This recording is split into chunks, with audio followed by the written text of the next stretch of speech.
Good morning, everybody, and welcome to Coffee and Football, presented by John Donovan and Longhorn Wealth Management Group. I'm your host, Blake Monroe, where I'm joined each and every day by Bobby Burton and Jerry Hamilton. Guys, we are 33 days away from kickoff. Tell us your favorite number 33. Tell us where you're checking in from, what you're drinking. Get your questions in. But honestly, that number doesn't really matter right now, guys, because fall practice starts in 2 days. 2 days away on tomorrow, on Tuesday, the day before the first day of fall practice, the coordinators will take the mic for Texas, kind of give an update headed into fall practice. That's Pete Kwiatkowski defense, Kyle Flood offense, Jeff Banks special teams. And Jeff Banks put a ring on it, by the way. Congrats. But they'll have their meeting with the media on Tuesday to kind of, Bobby, update the media on the Texas team on offense, on defense, on special teams headed into the season. Then the first media viewing window practice about 2:30 on Wednesday, the same on Thursday. Then Friday is a night practice. So we're here. It's time. Football season is here. Practice already started around the country for a few teams. You have that Georgia Tech FSU game in Dublin, Ireland, August 24th. North Carolina, I believe, has already started practice. They play Minnesota on that Thursday of the first week of the season. So practice has already started around the country. But for the team we care most about, we're here. It's here, Bobby. I'm ready for it. Tomorrow I'll be in Austin for Pete Kwiatkowski's press conference, as well as Kyle Flood and Jeff Banks. A year ago, I mentioned this previously on another show. Pete Kwiatkowski last year talked about his priorities for 2023, and it was really kind of prescient. He talked about being better on third down, being better on fourth down. He talked about being better on more takeaways and getting more sacks. Longhorns accomplished all four of those goals this year or last year. I'm interested to see what his goals for this year are, because if history serves, Longhorns have probably been pushing the envelope on those particular issues.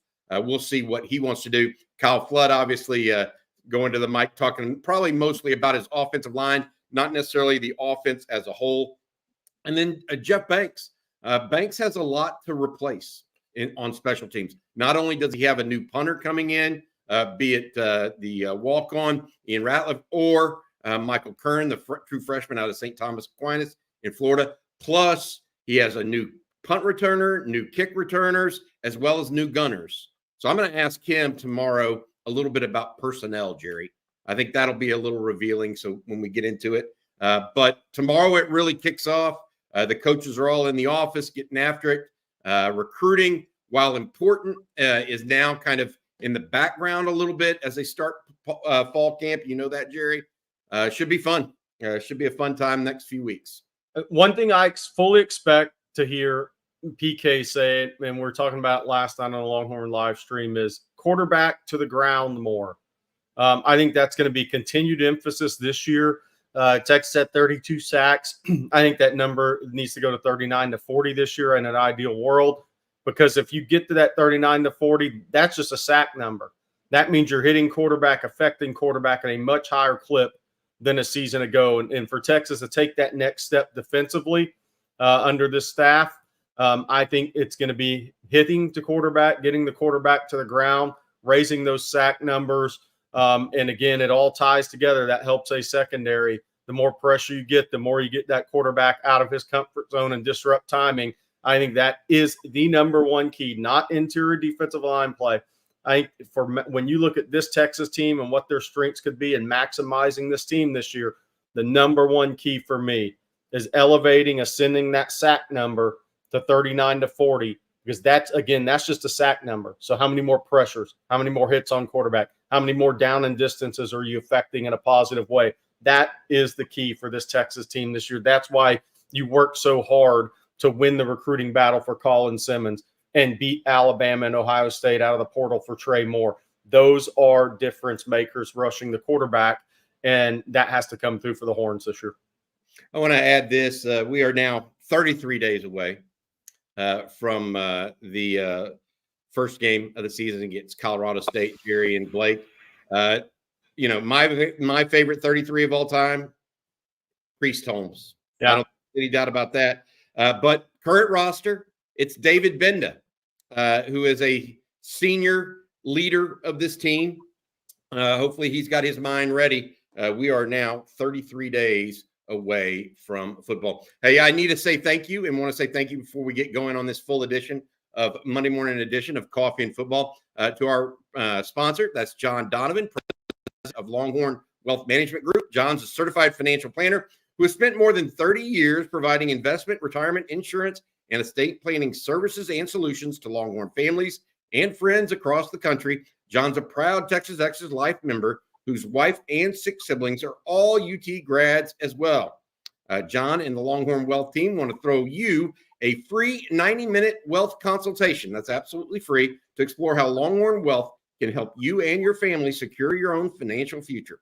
So to schedule your own free private consultation, simply call the Longhorn Wealth team at 972-707-4900 or go online at www.longhornwealth.net. That's 972-707-4900. Thank you, John, for your ongoing sponsorship of Coffee and Football.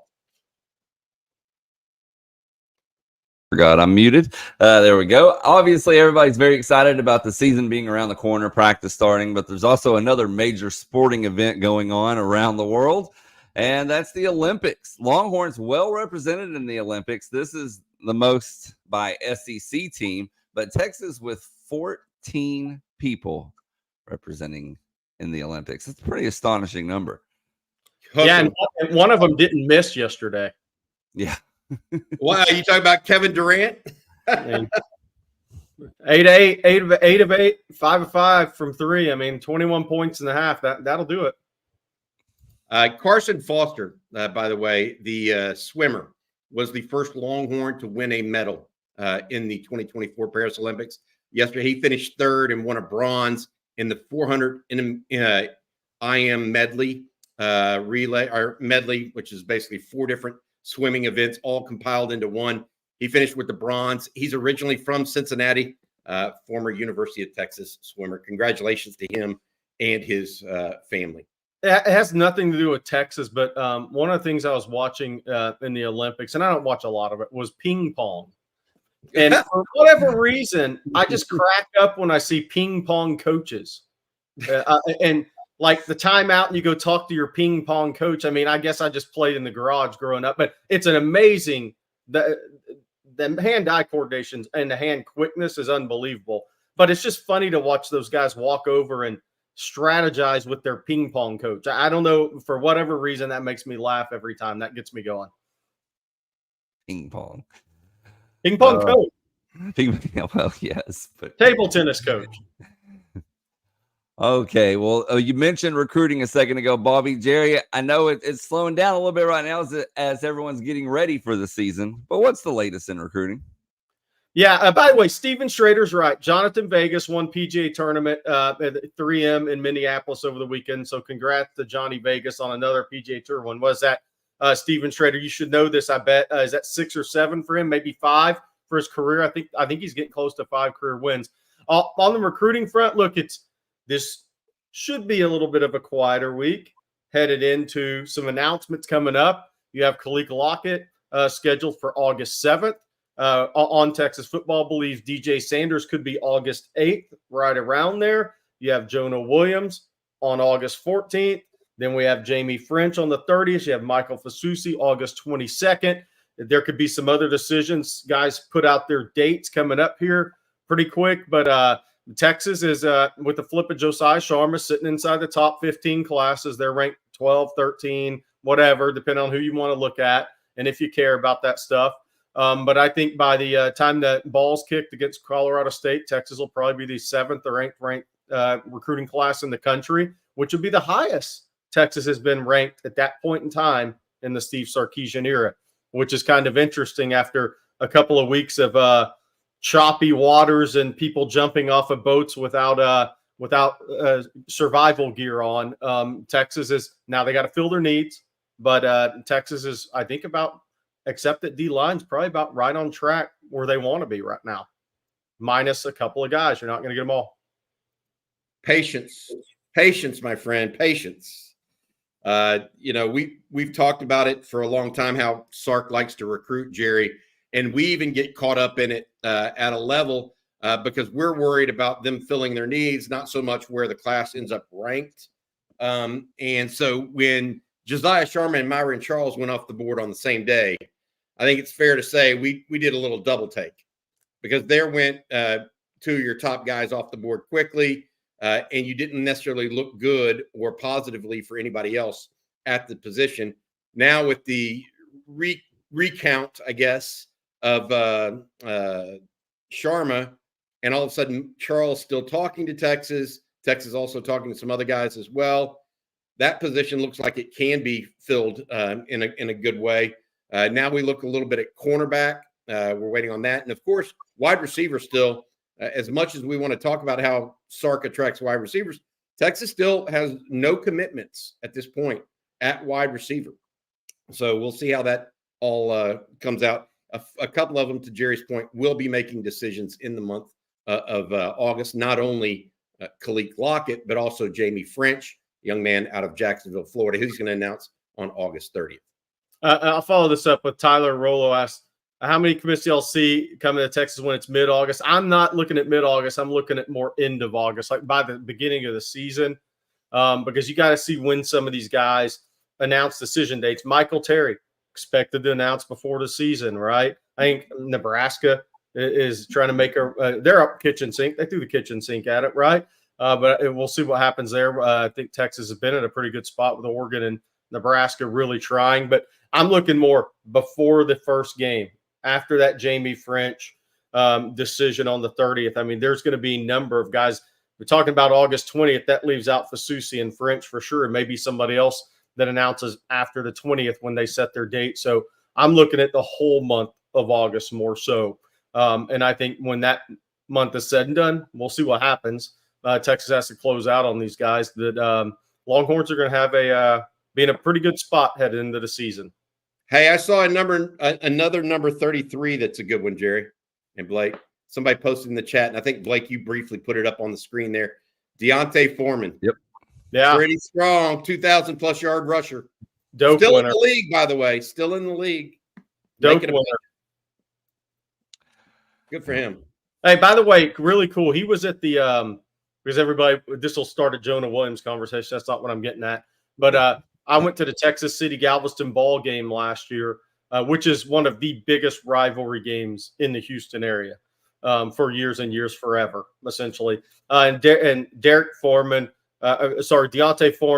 and Armani were there supporting Texas City that night. So that's really cool. They were also at the spring game as well. So seen those guys a couple of times, and both of them always put their horns up, and big fans. We should work on getting them on the show one of those off days for Deontay.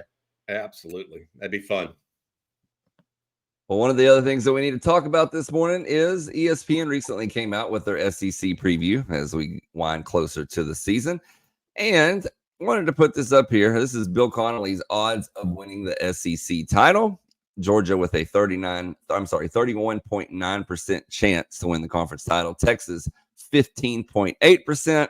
Alabama with the next closest at 14.1%. Then it drops off from there with Ole Miss, LSU, Missouri, Texas A&M, Tennessee, and Oklahoma. But lots of information to take in on this picture here. Texas with a 29% chance to have 11 wins or more, 99.9% chance to have 6 wins or more. So curious to get y'all's thoughts on this. I'm happy about that 100%, 6 wins or more. Those days are biased. 5-7, no more, Jerry. 5-7, no more. Yeah, what I look at with this is if this happens to pan out and be true, and Oklahoma finishes 9th in the SEC, man, there's going to be are the Sooners going to turn on Brent Venables? Interesting. Yeah. Well, is Sooner fan base are they going to turn on Venables after year 3? If that ends up being correct, because that would put them in the bottom half of the SEC. Hey, look at that. Look at you're talking about those 6 win percentages. Look at this. Florida, the likelihood they have 6 wins or less is 28%. South Carolina, 31%. Arkansas, 6 wins or more, excuse me. Florida only has a 30% chance, according to ESPN, of having 6 wins or more. That is phenomenal. Billy Napier will not survive that. No. Sam Pittman's not going to survive another bowlless season at Arkansas.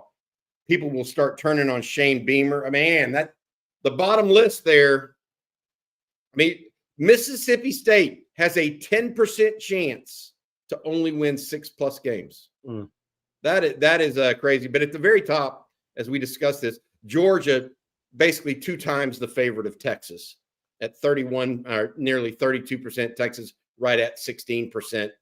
So that's clearly the way that we've been talking about the season heading into it. Georgia a prohibitive favorite, but not so much greater than Texas, 2x. Alabama, Ole Miss, and LSU, the other ones that they seem to think have legitimate chance of doing that. So we'll see. I do understand. I mean, somebody's asking, how does Vanderbilt have a 63% chance of winning 6+ games? Let's pull up their schedule.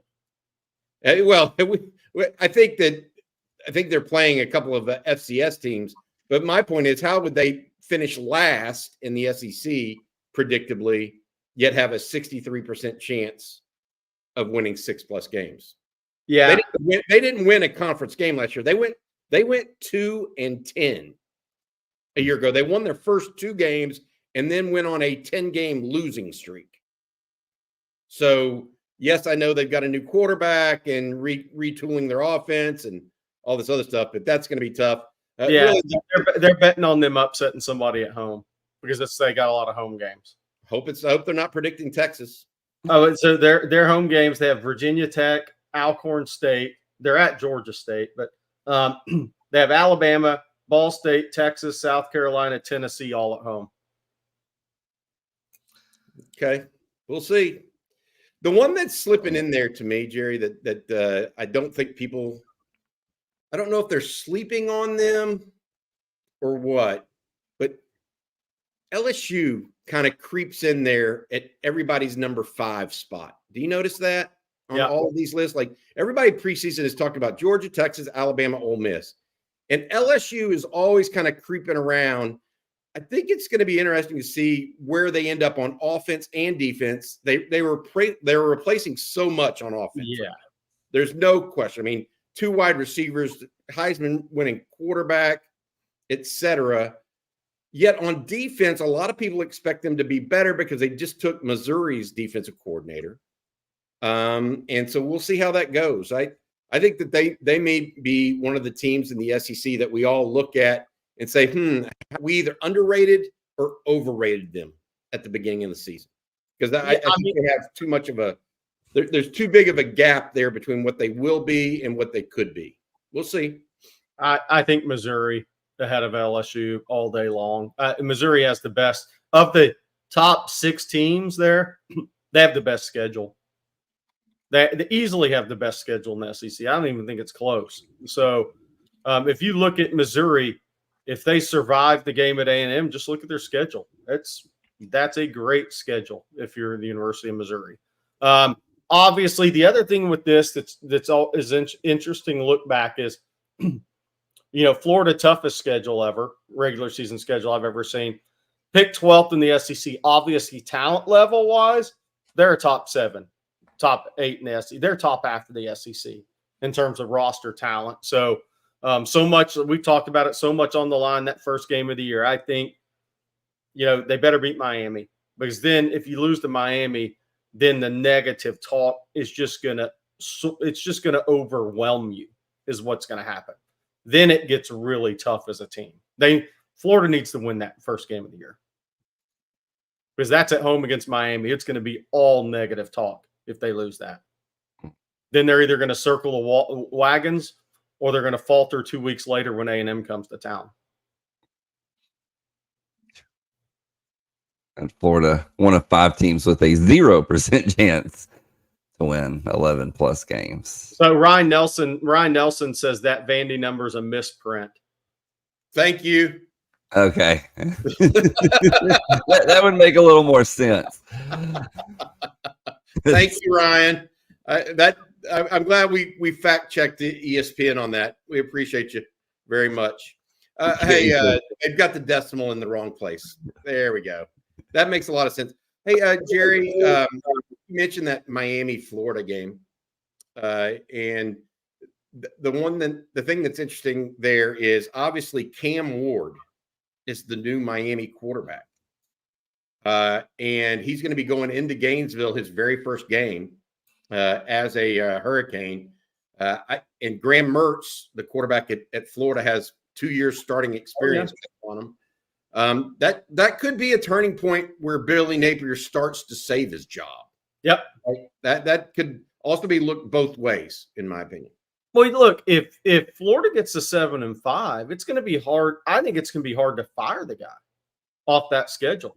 So if he beats Miami, look, they're talented enough to go win 7 or 8 games against that schedule. But I really think the first game is kind of I hate to say it's a make or break, because that's probably putting too much on it. But when you're under that much scrutiny and you have the schedule that falls behind it, I'm not sure the first game of the season's a must-win game, but that's about as close as it gets with that schedule and the coach that's on the hot seat. He needs to win that game. And by the way, for Miami, they need to win that game too. If Mario's going to start taking the next step at Miami, that's a huge game for both of those programs to start off. There's not many games we can look at the first weekend and say that. I think there's 3 games I really look at in college football. A&M at Notre Dame, and Notre Dame at A&M is one of those. That's a huge opportunity for Mike Elko in his first game, College Game Day there. Notre Dame ranked top 10. He can literally start his tenure at A&M with a top 10 win. That doesn't happen very often. 2, if Notre Dame beats A&M, they have the easiest schedule of all time to get to a college football playoff. We put it up last night, easiest schedule ever to get to a college football playoff. So that's the first really key game, because Mike Elko has a unique opportunity in his first game as a head coach at a school. Then I look at Georgia and Clemson. So obviously people have asked about Georgia, Ra Thomas being the latest guy over there. Georgia heavy favorite, but I'm here to tell you, if Georgia beats Clemson by, I don't know, what's the line, 13.5? If they beat Clemson by 17 to 21 points, I really think the Clemson fan base is going to start getting after Dabo a little bit. Hey, man, look, dude, you just got walked by a team that, yes, they recruit well, but you know what? That guy that just scored touchdowns against you, his name's Travis Etienne. He came out of the portal. That receiver, London Humphreys, that caught a touchdown against you, he came out of the portal. What are you doing? Because I don't care how much you've won, the fan base will turn on you if you start to look less competitive than you used to be, and it's due to hard-headedness. Hey, there's one guy I could point to for Texas fans that would say similarly, and that's Mac Brown. Same thing. Mac got a little hard-headed at the end, and did not adapt or adopt new practices. So that is a reality. I was looking at this. You mentioned Ra Thomas. People may not realize what you were talking about there. He's a wide receiver at Georgia who was arrested over the weekend. Yet again, I think, what does that make? 24 or 25 Georgia players in the last 2 or 3 years that have had issues with the law. Kirby Smart may be winning a lot of football games, but he may not be winning much in the game of life right now with some of those guys. I also look at this, Jerry. We go back. I'm talking to Phil Steele this morning for our afternoon show, the Roundup, and I was looking at toughest schedules according to Phil Steele. We've been talking all offseason about Florida and its schedule.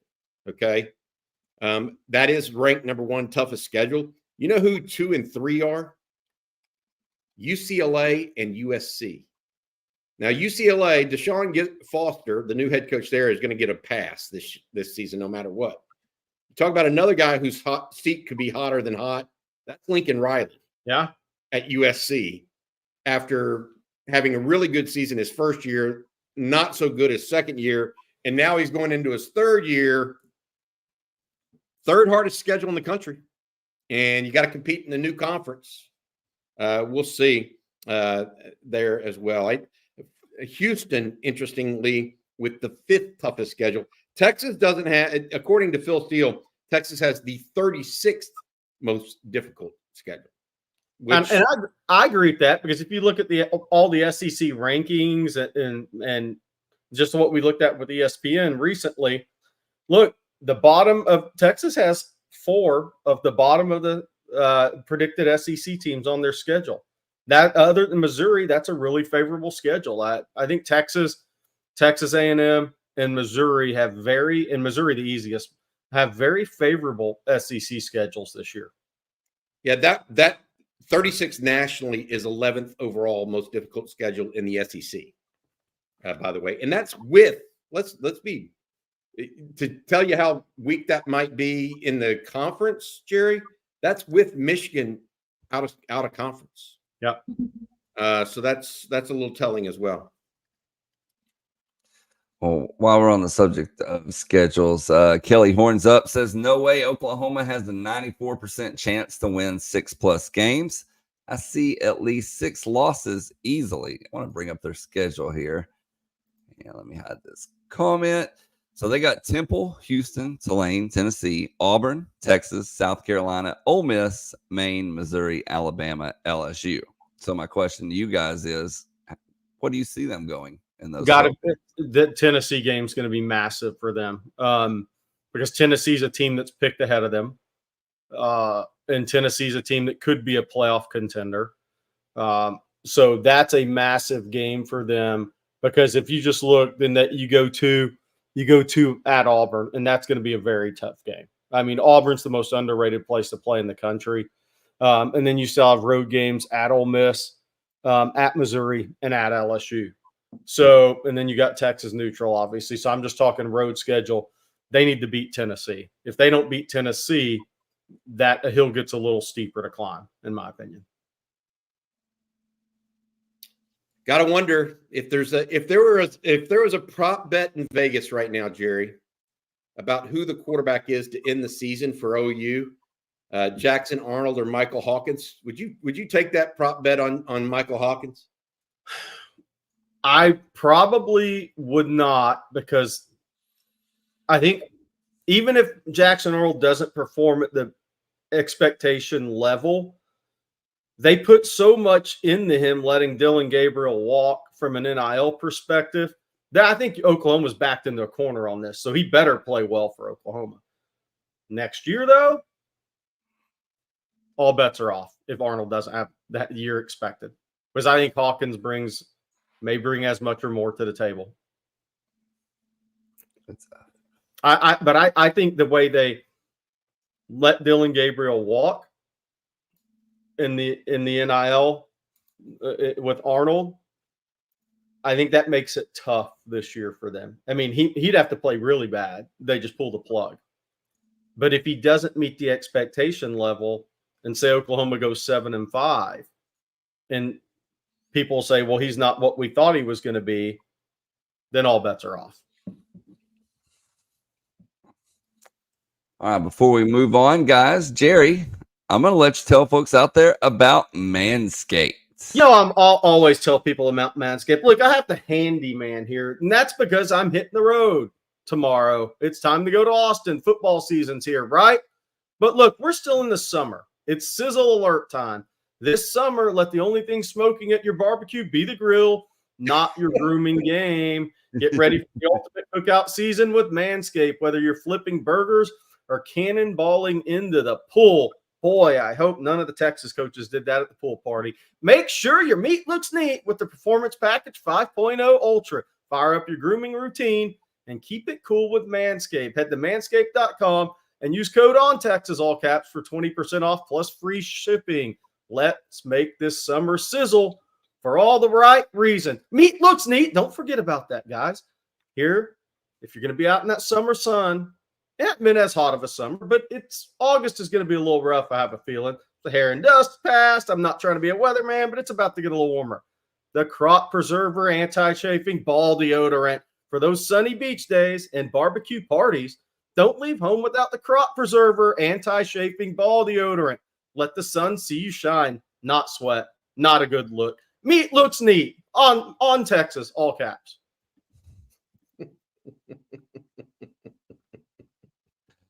All right. Well, now that you got everybody excited, I'm going to let you get everybody riled up and tell everybody this was your idea to bring the scenario to the table here.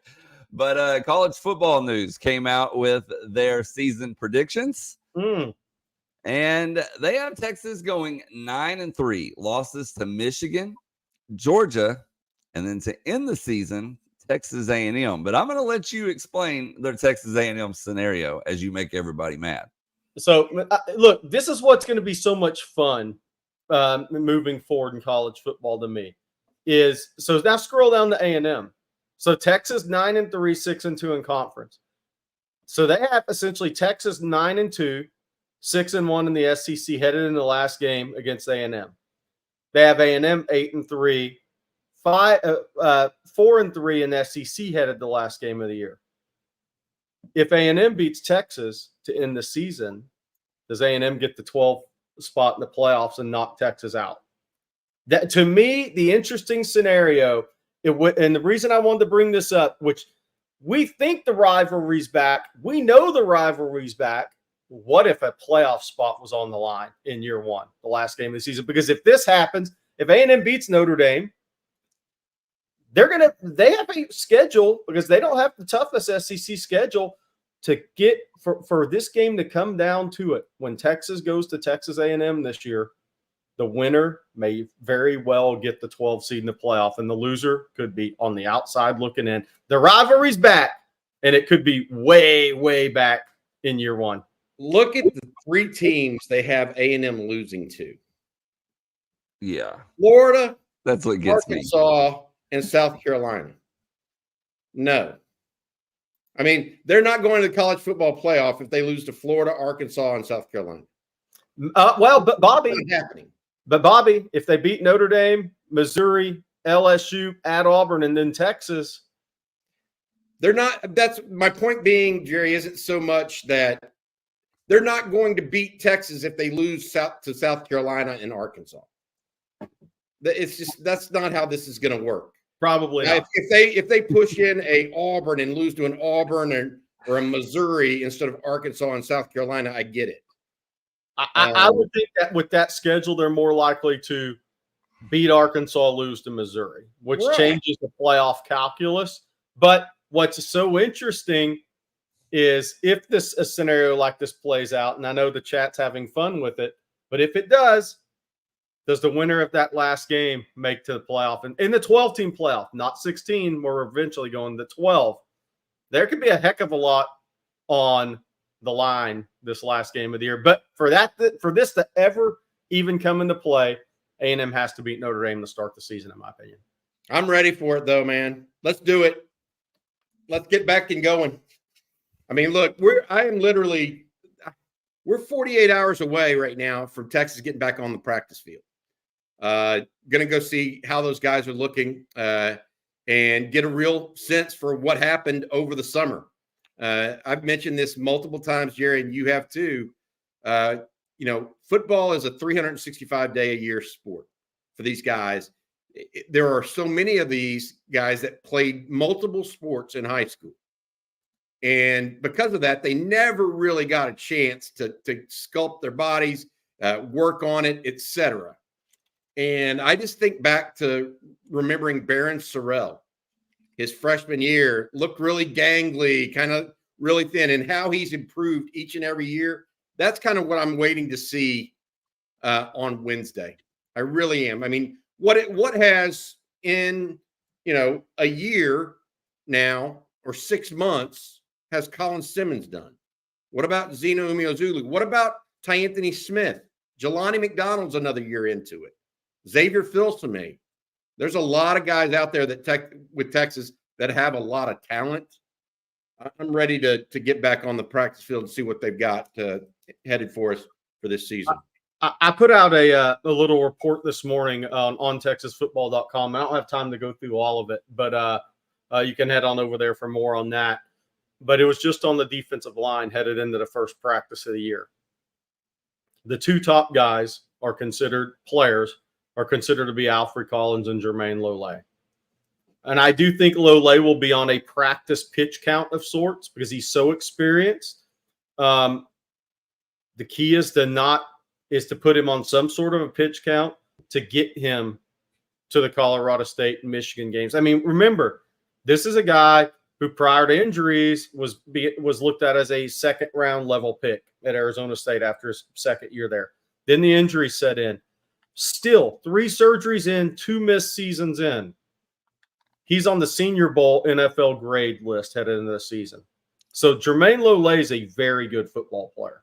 And Texas believes he's a very good football player. The key is to get him to the season healthy. So though Alfred Collins and Lole are seen as the top 2. Norton is seen as the guy who fully understands what he is as a player and what his role is. Jure Bledsoe was interesting because I'm not sure. He's one of the 3 most talented guys. And the 4 most talented guys I was given, 4 most talented guys was I'm saying in order. Bledsoe, pound for pound, maybe as talented athlete as there's in the program, but it was Collins, Lole, Bledsoe, and Alex January. And Alex January will play this year, barring injury. So he is seen as a guy that has a very bright future in Austin. But look, it'll be interesting to see how it all plays out. The number 2 run anchorer right now, headed into the season behind Bill Norton, is Aaron Bryant over the ball. So there's some more into that, but that's some of the things that were in that article this morning, and you can see more of that on ontexasfootball.com. But keeping Jermaine Lole healthy, having a plan for him or a pitch count, whatever you want to call it, through the fall practices, I think is going to be part of this equation. This comment here, while we're on the subject of schedules in Texas, caught my attention from David Williams. He says, if Texas loses 3 regular season games, this season will be a failure. I don't care that Texas is now in the SEC. They can't lose more than 2 regular season games. They really need to lose no more than 1. So my question to you guys is, would it be a failure if they go 9-3? Not for me. I mean, it depends on who you lose to. Yeah, I just don't think you can say failure. I've been doing this way too long. 5-7 is failure. 9-3 is not failure. It may be not the step in the right direction you want to take, but it's not abject failure, guys. But don't take too much hyperbole with it. Would it be extremely disappointing or disappointing, however you want to look at it? Yes. But failure, it just, I guess I'm still stung by the last 15 years, or at least 13 of the last 15 years. And what I mean by that is if Texas were to lose 7 games, it would be apoplectic, right? I do agree with that. That would be abject failure. That would be program breakdown, etc. 9-3 is not program breakdown. It's not reshuffle the cards and figure out what all went wrong, right? It is, okay, how do we not win? How do we win a couple of these games that we lost? Anyways, that's my take on it.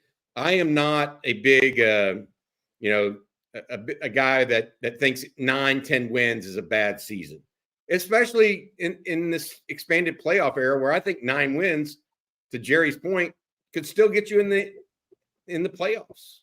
If those losses are 2 of those are in the SEC, you may still get in the playoffs with the other losses to a Michigan team that finishes in the top 2 or 3 in the Big Ten. I think, look, if it's 9-3 and you're in the 12-team playoff, who cares? If you're 9-3 and you're not, though, and I would think the coaching staff in Austin would see it as an underachieving season. Failure, I don't go with. Underachieving, yes, because I don't think the expectations are 9-3 and the first 1 or 2 teams left out of a 12-team playoff. But if you go 9-3 and you get in, then look, I don't know what to say, but that's not disappointing or failure to me. That's you'd be probably the only team that was in each of the last 2 college football playoffs. Only you or Alabama really has a shot. Michigan ain't going back. Washington certainly not going back. So it's Texas or Alabama. I don't think it'd be a failure, but I think 9-3 and missing the playoff, that may mean you lose to A&M and you lose the playoff at the end of the season. That is an interesting conversation. Yeah, that would stick in your craw. Yeah. But that wouldn't necessarily be a failure, complete abject failure. I think in the 12-team playoff, somebody said the goal is to get in the playoff, and that's my goal this year. My goal is to get in the playoff. When it moves to 16 teams, I think your goal is to be one of the higher seed teams in the 16-team scenario. But I think the goal is to get in the playoff. If you get in at 9-3, so be it. If you get in at 10-2, great. That means you're seated pretty high. Look, you obviously the number one goal for the regular season is to be one of the teams that gets a bye in the college football playoff. Then you're in business. Hey, Jerry, I want to go back to something you just talked about with Jermaine Lole, because that's relatively new info. And that means you likely talked to some folks yesterday after we talked about the defensive line position battles.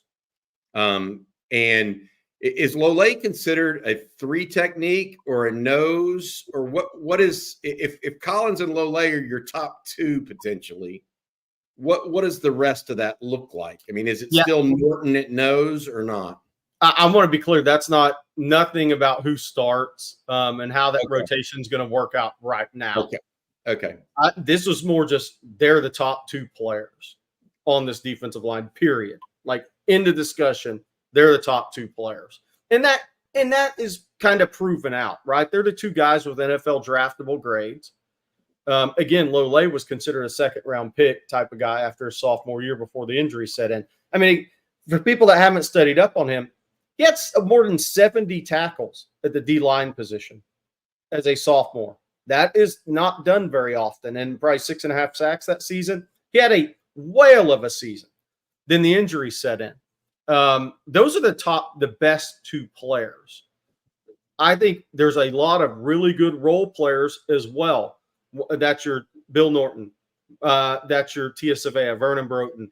The other interesting thing with Bledsoe was he may not be a guy, and it may be the thing that ultimately holds him back from maximizing his talent. He may not be the guy that plays in the A gap and B gap 80 to 90% of his snaps, which means he plays more of a 5 big edge in certain situations. And that may be ultimately what holds him back from maximizing his talent, in my opinion, maximizing what he could be. Because he's up to 290, 295, 300 pounds, depending on when you weigh these guys and what they've eaten all week, right? But he is seen as a guy that they want to have fresh all the time to be a disruptor, to be an ultimate disruptive player. But physicality-wise, he hasn't taken the step to where he's going to play all his snaps in the A and B gaps. And that may ultimately be what holds him back. So nothing about starters, nothing about defined rotation. That's what these practices are for. But I think look, I think we know Alfred Collins is a starter on this team.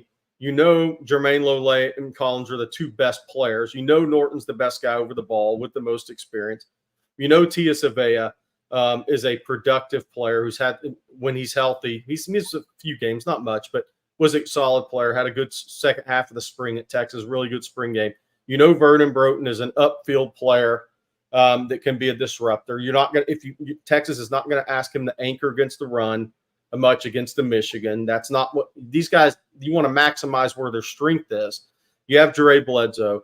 You have Aaron Bryan as an anchor. And look, again, I want to reiterate, I was told Alex January is really impressed, and the plan is for him to play this year. It's up to him how much he plays. Okay, guys, we got some super chats here that we need to get to. This first one from Travis Bingham. We talked about Georgia a little bit ago, and Travis wants to go back to that. Thank you, Travis, for the super chat. Why haven't arrests at Georgia affected their recruiting? Kirby's lack of institutional control isn't something parents should be comfortable with. 2 national championships, 1 loss in 3 years, 35 guys drafted. I mean, the only way this affects you is if you start stumbling on the field. If you're winning and having guys drafted, it just doesn't affect you. The parents are thinking they've done a good enough job with their kids to not get caught up in that stuff. They don't tend to believe that it's a culture unless there are other chinks in the armor that people can poke at. And right now, Georgia doesn't have any other chinks in the armor. They're 50-4 in the last 4 years. There are no other problems apparent with that organization. And to Jerry's point, they start losing a game. Something else happens, like there's an off-field incident with a coach, that kind of thing. Then it changes. But parents in recruiting will think they've done enough for their kids for them to not be going 120 miles in a car, not having off-field incidents with girlfriends. Whether the parents are right or wrong is a different story. What and how culpable Kirby Smart is another. I mean, Jerry, you and I at SEC Media Day spoke to someone, a writer for a paper there in Georgia that is absolutely on the trail of this situation, and they do think it's a problem. But we'll see exactly where it all nets out. I'm to Jerry's point where until there's another shoe that drops that isn't about player conduct, I don't think it's going to matter much. I mean, look, I know times are different now because of social media, YouTube, everything that goes with it nowadays. But I mean, just think FSU wasn't choir boys now. Miami was not. Yeah. I mean, to say the least. But if you start losing games, that's when these things become a real issue. Yep. Snowball starts rolling downhill. It's what we just talked about. It's that you get one more little thing that happens and all of a sudden it's all gone. That's what's going to have to happen for that to actually matter. I mean, look, a person got killed because of this. The actions of the Georgia players. So, I'm glad it didn't happen at Texas. That's all I'll say. Our next super chat comes from Jay Lee. Thank you as always, Jay. And he says, all this schedule talk made me think about our previous seasons. Why did it feel like the ball was always bouncing against us in losing seasons, but then felt the opposite in our winning season last year? Because it was. That would be, why did it feel that way? Because it was. That and Texas couldn't get out of its own way in previous seasons. I really believe that. I mean, I think back to starting with Charlie Strong and the Oklahoma State game where Puna Ford gets called for holding. Charlie Strong gets called for,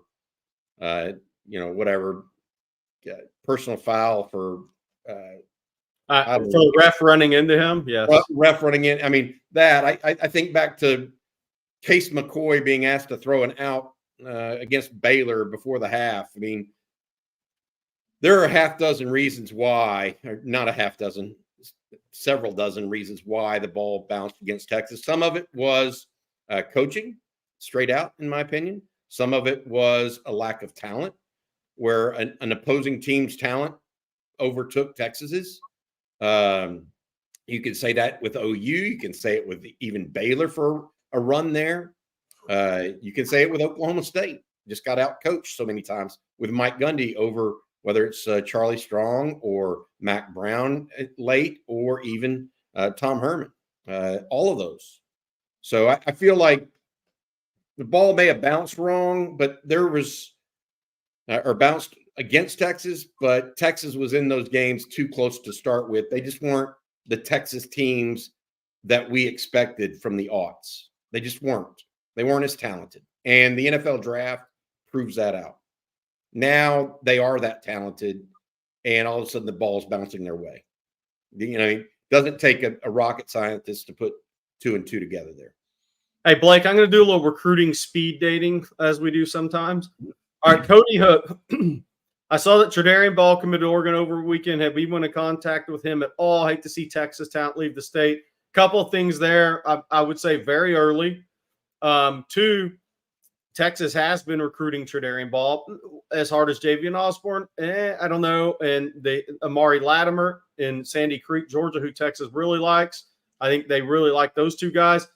The other key theory, though, is just because a kid goes to a state of Texas high school doesn't mean he actually is from there. That kid's from 30 minutes east of the Texas line in the state of Arkansas. So he's not a kid that really grew up in the state of Texas. Just David Keith Williams asked this.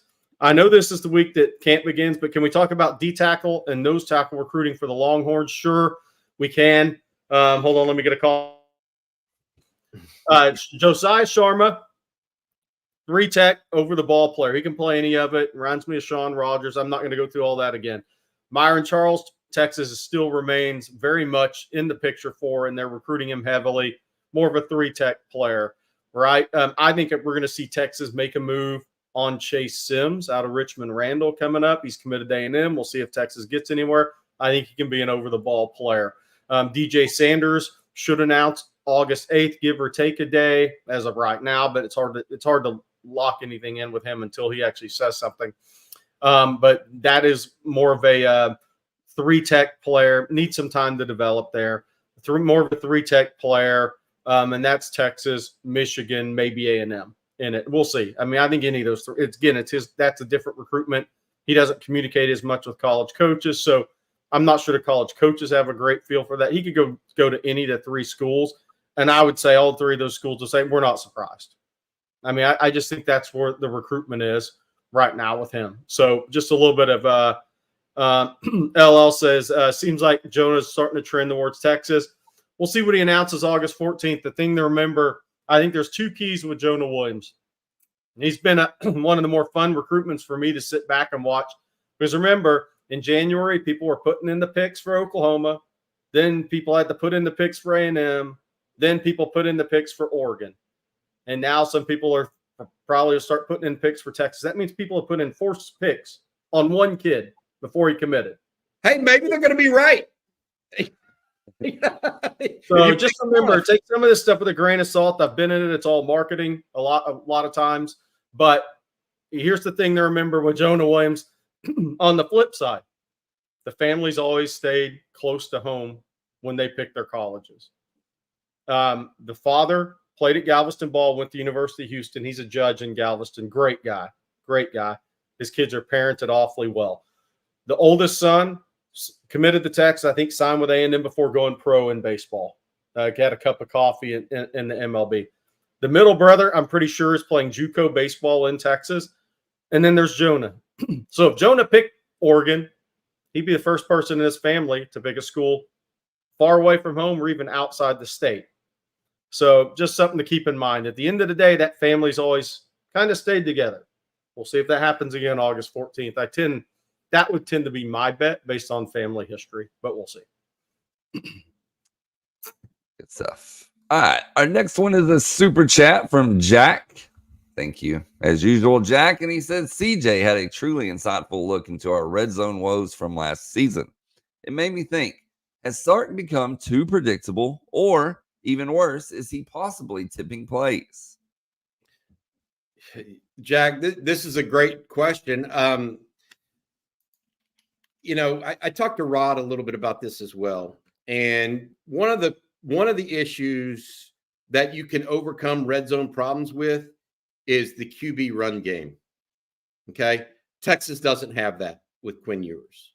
Maybe he might fake a zone read keep once or twice a year. He's not going to do it 5 times a year and run inside the 5-yard line. So that's part of it. I think that Sark has become a little predictable because he runs that inside zone so much, and that may not be the way to get it going. So We'll see what he does this year. I don't know if he's tipping plays, though. That would be totally different. And if he were, I don't even know how to answer it, because what would he do? How is he doing it? What's he doing, et cetera? I really think that a lot of the red zone woes last year were failure to trust Quinn Ewers with tight throws. I really believe that. After OU, when the deflection off of JT Sanders' hands happened and they got a touchback, or they got a interception off of that, Sark didn't really push Quinn to make tight throws in the red zone all year. He just took the points, okay, through to the outside. This year, I don't think he can do that. I think he's going to have to do that to be more successful in the red zone. So we'll see whether or not that's tipping or too predictable. Last year, I do think they were a little predictable because Sark was not throwing the ball over the middle. Very, very rarely. He'd run underneath curl routes to, I think it was Xavier Worthy and Adonai Mitchell scored a couple of touchdowns that way, but not high traffic areas. He just wasn't doing it. So I don't know. Hey, by the way, Jack had a question. I wanted to mention this the other day that I thought was really good. He asked about helmet communication. And the question was about helmet communication and when does it actually start, end, and then restart. And I've tried to do some looking into this, and I don't have a definitive answer yet, but I do believe it's very interesting in that, when does the play caller get back to the headset with the quarterback? Is it immediately after a play is over, or is it when the ball is blown live for play again? And I don't know the answer. And I've tried to ask a couple of different refs I know. One of them, however, is a high school ref, so they don't have to deal with helmet communication. But I'm going to get that answer for you, Jack, and I appreciate you asking it. When does it stop? Like if they're in a timeout, the ball's out of bounds on a pass play, does the quarterback or does the head coach and the quarterback immediately start talking, or do they have to wait the 5 seconds before they spot the ball and blow it live? I don't know. It's a good question. And you're muted, Jerry. Want to answer this one from David Keith Williams. It's kind of a follow-up. Why is DJ Sanders evaluated so highly by every recruiting service, but he continues to be assessed by developmental DT as by me? And he follows to say he's ranked higher than all these guys. So for me, I think DJ Sanders has a lot of upside, but I think it's going to take him longer to get there. And I say that because, look, he plays on his tiptoes, and that dog won't hunt in the SEC and at the powerful level. So he's going to have to get off his tiptoes. If you go back and watch his film, that's a habit that's going to have to be broken down and built back up with him. And I think physically, he needs maybe a little more time than some other guys to get where he ideally needs to be, but can't play on your tiptoes, man. You can't line up against Georgia at that position and play on your tiptoes. You're going to end up on your ass. So that they got to get that out of him. Whoever signs him is going to have to break that down and get a better base for him. You can get away with all these things at the high school level. You're a better athlete. You have 81-inch wingspan. You're playing at a smaller school. You can dominate. But you can't line up against Georgia and play on your tiptoes at that position. It's not going to work. So it's just going to be a little bit more of a developmental process for him than some other guys. But he's got all the upside. But the key is going to be the patience and buying completely in to being the best you can be. And that's with anybody. But his process just may be a little longer. To me, some of these guys that are ranked high, they're not all on the same timeline, maybe either technically or physically. It doesn't mean they can't get there. Their just timelines are a little different. I want to say this. I mean, Tavondre Sweat in high school was not that dissimilar in some ways. He literally didn't push the pocket at all. Tavondre Sweat kind of, basically got into the guy, but didn't really try to make any kind of pressure. He just went up and down the line of scrimmage and instead of trying to be disruptive. These are all things that guys work on going from one level to the next. And so I think that the unfair thing here is that you can't single out individual guys. They all have developmental issues. DJ's is a little bit different in that to that point, he does play on his toes a little bit. And so if you're going to anchor against Georgia and 380-pound or 350-pound offensive guard coming at you, you can't do it on your toes. So that's all. I think he's a really good prospect. And I think most people do. And we don't speak for Texas, by the way. I want to make sure people understand that. They really like him, obviously. So we'll see how that all goes. I mean, he's announcing, I think, August 8th, Jerry, you think, thereabouts. Yep. A&M is a big competitor for them. Michigan has been involved as well. But again, we'll see where it goes. He is also, Jerry, one of those smaller school guys, just like Tavondre Sweat, that plays a lot of snaps. And that can get you worn down to where you're not playing 100% all the time, especially these big body guys. So there are a number of different pieces there, David Keith. Okay, we got time for some more questions here. But before we get to those questions, Bobby, can you tell folks out there about Longhorn Wealth Management Group? I sure can. As a proud UTF alum, John and his team, John has served for 15 years as a Dallas, Texas Exes board member, and he is now helping lead the build-out of the Collin County Texas Exes chapter. It's John's Longhorn pride that led him to brand his own firm, Longhorn Wealth, and dedicate his firm to serving his fellow UT alums and all UT employees. John and the Longhorn Wealth team want to throw you a free 90-minute wealth consultation to explore how Longhorn Wealth can help you and your family secure your own financial future. So to schedule your own free private consultation, simply call the Longhorn Wealth team 972-707-4900 or go online at longhornwealth.net. That's longhornwealth.net, 972-707-4900.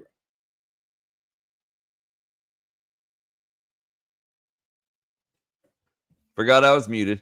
Our next question comes from somebody that y'all may know. Bob Shipley asked, as the number of teams in the playoffs grow, will it become more of a rarity like the NFL for a team to finish undefeated? Whew, I would say so, because it grows to 16, Bob. That's 4 playoff games. So what's the last NFL team that went deep in the playoffs? Was it the Patriots that lost to the Giants in the Super Bowl? Was it the Giants? Yeah. Only one team, I think, in the last 40 years in pro football, or 50 years, and that's the Dolphins, have went undefeated. And so the more it becomes like the NFL, the more likely undefeated teams go the way of the dodo bird. I will say this, that greater disparity of talent still exists on the college level than on the pro level, though. And so I do think it's still more likely a college team finishes that way than a pro team. I would say this too. I think with a 16-team playoff, 2 off weeks, and 1 loss not ending your season or keeping you out of the playoff picture, I think in moving forward in the future, if there's a couple of key injuries on teams, they may actually sit guys, have an easier decision to sit guys knowing one game's not going to end their season versus in the past. I mean, I think that's going to be a big differentiator and difference you see with a 16-team playoff. One game doesn't end your season, so you can sit 2 or 3 key guys at various points of the season. And if you drop the game, the season's not over. Whoa, think about this. Can you imagine Texas being 11-0 playing a 5-6 A&M? I'm just giving you an example. And all of a sudden, Texas knows it's going to be in the playoffs and or the SEC championship game, and all of a sudden they sit players. Couple of guys that keep position. They better not. The head coach, whoever the head coach is at the University of Texas, in that scenario, better realize what game he's playing. Yeah. I hear you, though. They sit guys for the playoffs in the NFL. Man, hey, I want to mention this while we're here. Bob Shipley actually is going to be joining us on the show tomorrow morning. I'm going to be out traveling to Austin So Coach Shipley will be filling in for me tomorrow morning. Awesome. Well, we got time for just another question or two. So we'll do this first one here for you, Bobby, from Jay Wilson. He says, good morning from Philadelphia.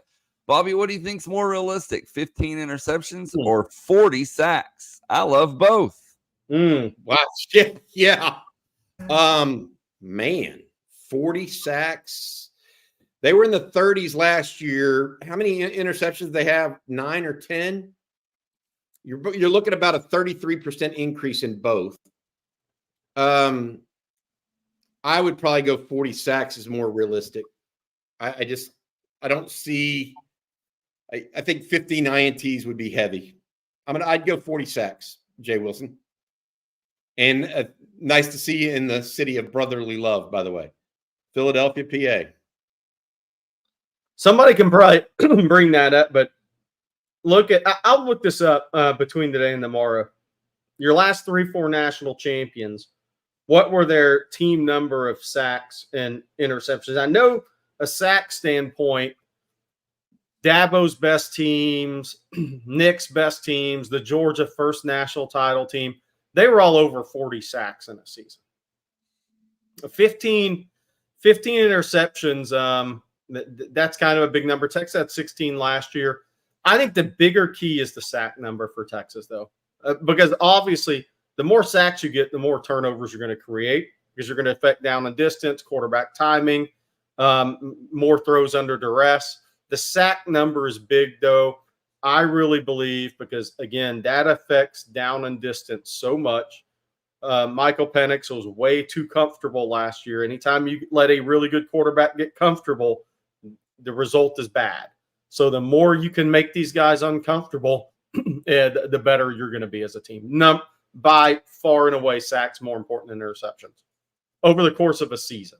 Because you could have a quarterback could have a bad. The problem with interception numbers is you could get 4 against ULM Monroe, and that throws off your number, right? But if you're consistently getting to the quarterback, that's a different trajectory for a team, in my opinion. Well, I thought Texas had 10 to 12 interceptions last year. They did have 16. So obviously the answer to that question would be the 15 plus for me. My apologies. Okay, guys. Well, that's going to do it for today's episode of Coffee and Football, presented by John Donovan and Longhorn Wealth Management Group. We want to thank them along with Manscape for sponsoring today's show. Thank you for the great questions, the super chats. If you haven't already, there's no better time than now to head on over to ontexasfootball.com. You can become an OTF OG for $39.95 a year using promo code OTFOG. With the season starting essentially in, 2 days, basically, with practice starting, I guess I should say. You got to get over there. We're going to have some news there, bud. That'll be fun. We'll have some behind-the-scenes stuff that we'll be posting on there as well. We have the coaches tomorrow. I've got Phil Steele. I'm actually getting ready for the interview here in the next 10 minutes. I'll post that later this afternoon. Coach Shipley, CJ, as well as Rob will be back with the winning drive this afternoon. Jerry's got the talking ball this evening as well. It's football time in Texas. It's football time. Let's have some fun. Finally. Yes. Ready.